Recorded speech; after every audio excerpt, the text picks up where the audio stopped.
eating without any questions asked.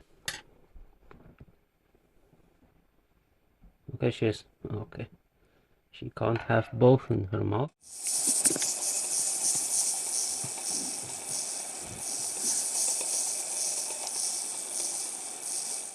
Hello everybody and welcome to the last part of the collection tour. This should be part 6, and in this video we are actually just feeding all the juvenile Cattlecarlinberg, Brachypelmas, Nandus, Acanthoschorias, all new world tarantulas, so there's gonna be no old world. Now let's actually start feeding the tarantulas. Okay, so we're gonna start with the tarantula just molted with the Cattlecarlinberg. As you can see, she freshly molted, like I spotted the molt a day ago, so she is doing very well. She probably won't even eat, so I'll just refill her bottle cap with water and move on to the second tarantula. This one should eat. This is Litocatl albopilosus Nicaragua form. There's the girl. I'll toss her in another one. Will she eat the second one? She probably will. Yep, she will. This is a confirmed female. There she is. Gorgeous, hairy looking tarantula. Still very small. About 8 centimeters in leg span. So next up is Acanthoschorias diniculata. She should eat without any problems. Yep, there we go. Nice footage on camera. There is the little lady. Also very nice. About the same size as Kallenberg, but they grow much faster. So she should molt faster than the other ones, because this is a Brazilian, and Brazilian species generally grow faster than that one. But yeah, this is probably like the species I would actually recommend for the beginners, because it eats a lot, it's ferocious, it doesn't really shoot hairs unless it's very pre-molt, and it eats every time you throw food in the enclosure. So it's actually perfect for the beginners, and it gets very huge. It gets like up to 20 centimeters. So yeah, this is still a small girl, about 80 centimeters inside, but yeah, gorgeous one. Let's move on. Okay, so next up is another Brazilian tarantula, also female, eating without any questions asked. Oh yeah, there we go. I'll throw in even one more, because she's just that hungry.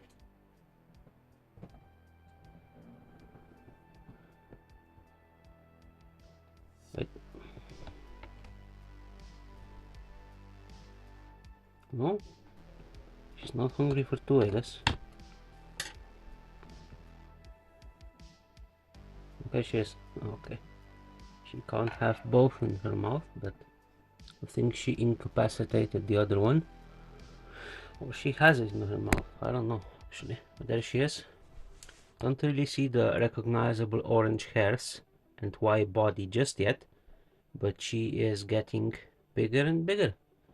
There is none. Oh, the roach that she kinda incapacitated is right there. It won't escape, so don't worry. Oh, she'll maybe even go after him, but no. Yeah, that's it. Now we'll move on to some unsexed tarantula. Okay, so next up we have some unsexed albopilosus, also true form. This one and the next one are true form, and the third one will actually be something else, and I want you to tell me if you can actually spot the difference, because I can, but it's not like commonly known. But I guess it is, because it made a problem in the hobby anyways. So yeah, there we go. Yeah, eating it without a problem. Again, unsexed tarantula. Hopefully it will molt soon. I guess not, because it just ate, but yeah. That's pretty much it. Moving on to the next one. Okay, the second albopilosus. This one looks much chunkier. I shall see if it will even eat. No, this is actually pre-molt. Good. It's actually a good thing. I will move. Yeah, thank you. I will just remove it and feed it to the next one. Okay, so next up we have another Cattlecarlinberg, but yeah, it's kind of a different tarantula. And why? Because this is a hobby form. There's a kind of noticeable difference between hobby form and true form. And as you can see on this tarantula, the main difference is it's way less hairy than the true form. So that's the big difference. You can see way less hairy on the legs and also on the abdomen. And the head is slightly brownisher, not so golden, but that's not really it. This is my sling actually. This was from my second egg sac that little Cattlecarlinberg female made, and I still have 5 of them. I mentioned it in egg sac video, I think, but this guy won't eat. Just showing you of the first one, and there are still plenty more of them. So yeah. Okay, so next up is Cattlecarlinberg. I don't know the common name. I'll show it in the video anyway. But yeah, there he or she is. I have no clue. Again, a lot of these are big enough to sex them, but the molts were not good enough. So some of them are confirmed females and are placed somewhere else, but these guys are not. So yeah, Cattlecarlinberg, very pre-molty but still eating. So we'll be in around 2 more months to molt, I guess. There's no noticeable difference now, but when they get bigger there should be a spottable difference. Okay, the next Angustum juvenile. Start from this angle. Yeah, it will eat without any problem. Gorgeous tarantula, red hairs on the abdomen, bluish grayish legs, but that's pretty much it what little cattles are basically. You saw in the previous video I showed some of the females like Vagans and even like Kallenbergi. Basically a brownish or blackish carapace or her head, and then blackish grayish legs with red abdomen hairs on it. So I think it's a gorgeous tarantula in my opinion. It's very good for beginners because they eat a lot, but they can get into pre-molt. So I would recommend Inculata better, but they are definitely not a species to scoff at in the hobby. They are gorgeous tarantulas who deserve more recognition in my opinion. Okay, so next up is Cattlecarlinberg male, still juvenile. Have no plans to pair him with the female. As I mentioned, I'm not 100% sure what she actually is, but this is just a spider for the collection, and it will eat definitely. There we go. Molted quite recently, so he is looking gorgeous as ever. There we go. Moving on to the next spider. Okay, next up another one of my, this is actually mine, juveniles Pilosus. Yeah, there we go. And we should be moving on to the next. Again, another one of my slings, juvenile little cattles. Okay, so I completely forgot this male is in this cluster, but this is Grammostola pulchra male, which will definitely eat. Hopefully I got that on camera. There he is. Much smaller than the female, even though they came at exactly the same time. Hopefully they will meet in molts and I will be able to pair them because they're not from the same egg-sac, but we will know basically in like 3 or 4 years, or even 5, because the females grow very slowly, and you've seen her in previous video. She's very pre-molty, but like a third or a half size bigger than him. So hopefully they will meet in size and they will be able to pair, but again, that's way down the line. And okay, so next up I have a bunch of Brachypelma slinks. Some of them I rehoused in a video a month or two ago. Yeah, it's called rehousing fossorials and if they will eat or not, something like that. There's a Smithy I didn't rehouse. He's still in this cricket box enclosure, but he's very pre-molt. As you can see, his abdomen is much larger than his head, so he should be molting very soon. Okay, so this is the first Baumgartner, and as you saw in the video 2 months ago, he's very pre-molt, and he's still pre-molt now, like a month and a half later or 2 months later. He's still very pre-molt, so he refused food and we're just moving on. The second Baumgartner actually ate, but I missed it, so there he or she is. Again, not sexed because it's like, compared to my finger size, very small. Not even like around 4 centimeters, but let's say 3, so still very small. And again, they're actually almost 2 years old by now, so they are growing very slowly, and hopefully that means they are just females. Moving on to Smithies now. Hopefully at least they will eat. So next up we have the last Smithy of the 3, which should definitely eat because it molted like a month ago. There we go. He actually he flipped whilst catching it, so that's crazy. There it is.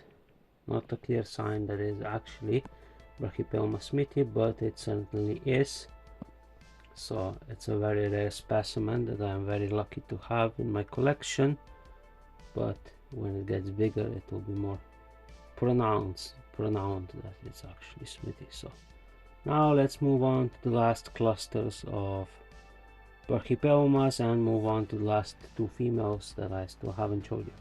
Okay, so another Emilia should again without any problem or not. Okay, there we go. There she is, gorgeous looking, like slightly